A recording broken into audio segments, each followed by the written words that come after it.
I have a name. It's Tom. I'm Harv, and hello, my friends. Welcome to my first ever friendly review. This is basically me voicing my opinions on movies and deciding it's a worth a watch or it's a waste of time. For this one, I'm going to review the first Sonic the Hedgehog movie from 2020. Wow, what a throwback. And then I'll review Sonic 2 as well as Sonic 3. And if you guys want, I'll review the Knuckles series as well. Sure, go ahead. Approved! I love Sonic the Hedgehog, and you guys know that. So let me tell you, when these movies were a success, I was hyped. Anyway, oh boy, this one is a trip down memory lane. This was before everything went to absolute shit. I remember watching this in theaters with a friend in February, and we had a great time, not knowing of the absolute shit that will occur in about 2 to 3 months. It was certainly a memory, I'll tell you that. But enough about me. Now let's talk about what I think about this movie. So, still about me, but more so about the movie. So, let's just dive in headfirst into this world of hedgehogs that go super fast. Gotta go fast.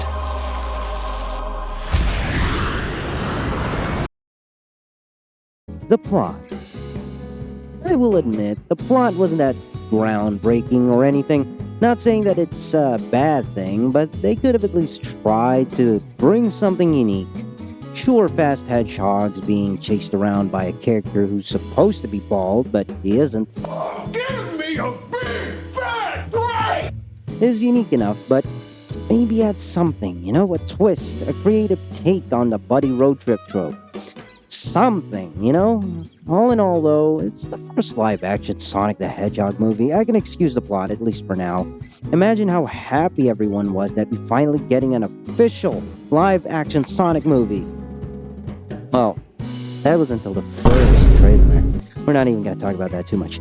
Basically, they made a first trailer that's the ugliest Sonic design ever. Meow. Even more uglier than Sonic or Sunky. Sorry, Sunky, but I love Sonic more. Can we get a multiverse of Sonics, like the Invincible War, but instead of powerful ones, just basically bad designs of Sonic the Hedgehog trying to ruin the IP, I'm getting sidetracked. Where were we? Oh yeah, the plot. I wouldn't say it's bad. It's simple enough for a kid's movie and an acceptable start to the Sonic the Hedgehog franchise movie, or as I like to call it, the Sithka. Or Sonic the Hedgehog cinematic universe. It's I would call the safest approach for a movie like this, a video game movie especially. And especially since the writing got better as the franchise went on. And overall, the plot is fine and very enjoyable. So, quick plot summary, don't worry, no spoilers. Sonic, an anthropomorphic hedgehog, goes to Earth to hide from the ones who want his powers.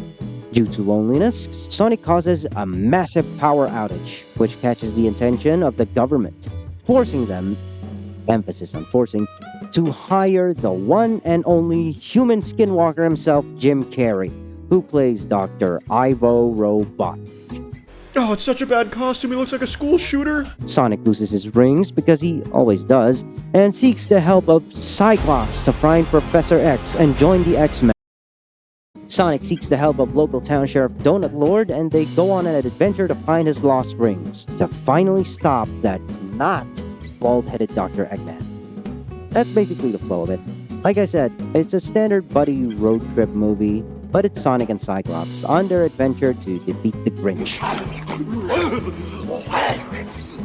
One nitpick I have, though, is like with every fictional CGI main character movies, the human parts are not necessary. I get it. You want to build up the characters to have that necessary emotional attachment to them. He was my friend. You are my friend! But I really do not care about them. And since we're on that topic, let's continue on. Characters. Okay, oh boy, here we go. Let's start with the blue blur himself, Sonic the Hedgehog. It's a very different take on Sonic. Usually in other medias, we tend to see Sonic as this arrogant, cocky, and sometimes chill guy. Although we do see some glimpses of that, especially in his fights with Dr. Eggman. We can very clearly see that this is a very young and inexperienced Sonic. I think the word I would describe the Sonic in comparison to his other incarnations is that he's more emotional. Not saying that that's a bad thing, by the way. I think it's the perfect way, or I think it's the perfect that, or I think it's That you had you I think it's perfect that they chose this angle for a first live action Sonic movie. An example I can give is Sonic X, where he's very stoic, very calm, and cocky little shit.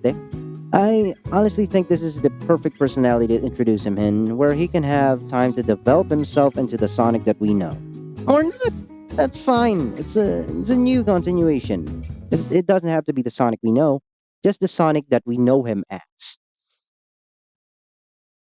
The blue blur. I also appreciate that they gave Sonic a new origin as well. Although vague, we see his backstory, his motivations, and it works well within this new story that they're making, all about that Obi-Wan Kenobi owl. Hello there. Next is the human characters, which is everyone else. Too much of it, that's what I say. Now hang on, before you go berate me in the comments saying brain-rotted terms and stuff, I like some of the characters, okay? They grew on me. First and foremost is every CGI animal's favorite road trip buddy, James Marsden. I like his chemistry with Sonic. He really does make you believe that he's talking to a pint-sized talking hedgehog. He's a pro at this, you know? Some great comedic and emotional moments with him. My friend. Maddie is good as well. Her sister too, but here's the thing. They're all great personality-wise, and honestly they expand the world of Sonic. But there's too much of them, man. Come on. Sure, show them for a character build-up, for stuff like that, and, you know, give us the blue blur. You know, it's always the same with CGI characters and their involvements with humans. I came to watch Sonic and learn more about him and his world. If I wanted to watch humans, I would have just went on to my job and stared at my coworker all day, which I do anyway. Still, I do feel like giving Sonic a father figure like Tom is such a nice addition. Feels very 90s Sonic. You know, the one where he had his uncle and he got turned into a robotic metal uncle. And I'm not saying don't show them at all. They're still crucial to the story and Sonic's development. Just show Sonic more often and we'll be happy. I feel like they've gotten better at handling them in later movies, so that's good. Let's talk about Robotnik and Stone though. This Dr. Eggman is unlike any of the iterations of him, or past iterations of him. This is more Jim Carrey than Dr. Eggman himself. I feel like his performance is sometimes over the top. No hate on him though, I love his other movies. I just feel like he's so detached from what this character is supposed to be. But again, it grew on me. And, you know, I just consider him the new Dr. Robotnik. A new one. A new with a different personality, a new and welcomed him in open arms, and it worked. It still works because it's his own character now. You know who else I welcome with open arms? Agent Stone. Oh baby, the GOAT of these movies, honestly. He's my favorite human character so far, although he doesn't do that much in this one. In later movies, he actually feels like someone that would fit in the Sonic world. More about him on the next review. Latte with steamed Austrian goat milk. Of course I want a latte. I love the way you make them! Some comedic moments from characters that felt unfunny sometimes, but always remember this is for kids too, so you might not find them funny, but you might. Action and visuals. Nothing too much to say here. The visuals look great. The action scenes look believable and very fast-paced.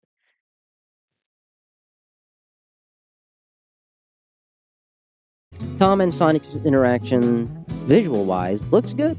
Looks very good. Part of it thanks to James Marsden's acting, too. I can't believe we're going to talk about this again. But they dodged a gigantic bullet when they changed Sonic's design. It's so ugly.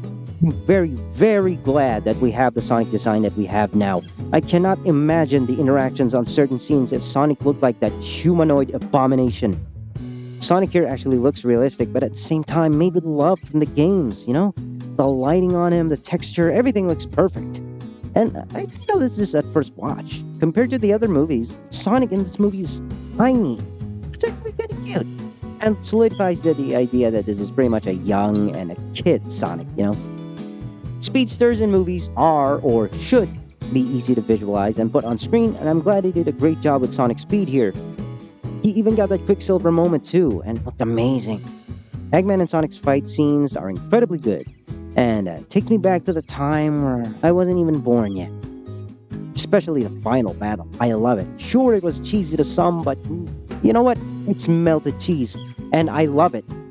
You can really tell they put their heart in the effects and took their time making it look spectacular. It looks real. It looks good. It looks epic. These are the kind of effects that are needed for a movie like this, where you need that emotional moment to feel real, to feel like James Marsden is actually smiling at the sleeping Sonic in front of him, wholesomely. Also, I love the visuals when Sonic uses his spin attack. It's not completely a smooth ball like the games or even the comics. It's realistic. You can see his quills popping up. And it's a change or even a detail that I like very much. Actually, in the first Sonic games, you can actually see a little bit of his quills as well. So maybe a callback? Huh? Overall, they did an amazing job with the visuals, even more so for the action. Nothing much else to say. Conclusion. You know what I think about this movie? It is one of the greatest video game movies of all time. It's handled very well story-wise and franchise-wise. Sure, they tripped on that first trailer a bit with that horrendous design, but stunned or not, I'm just glad that this is what we got. And now we have more coming on the way. It just warms my heart to see how much this franchise has come. Being such a big fan of this IP since I was just a kid, I loved rewatching this. And I will definitely love to rewatch the others as well. Because you might have noticed I didn't talk about the post-credit scene. We'll discuss it more on the next friendly review. Because, wow, we're in for a ride. Overall, if you're a fan, or not even a fan, just a casual movie enjoyer, this movie is a definite watch. I can feel the love, the hard work, and the patience they had when making this movie. They tripped, got back up, healed their wounds, and proceeded to make one of the most successful video game movie franchise ever. Sure, it has its flaws, and it pales in comparison to the next movies, but hey, it's still a starting point. It's still a very good movie for me. An entertainment worth watching for all ages. It's not to love. This has been Harv, and this is Friendly Review. See you on the next time, my friends. Here's a sneak peek. Do I look like I need your power?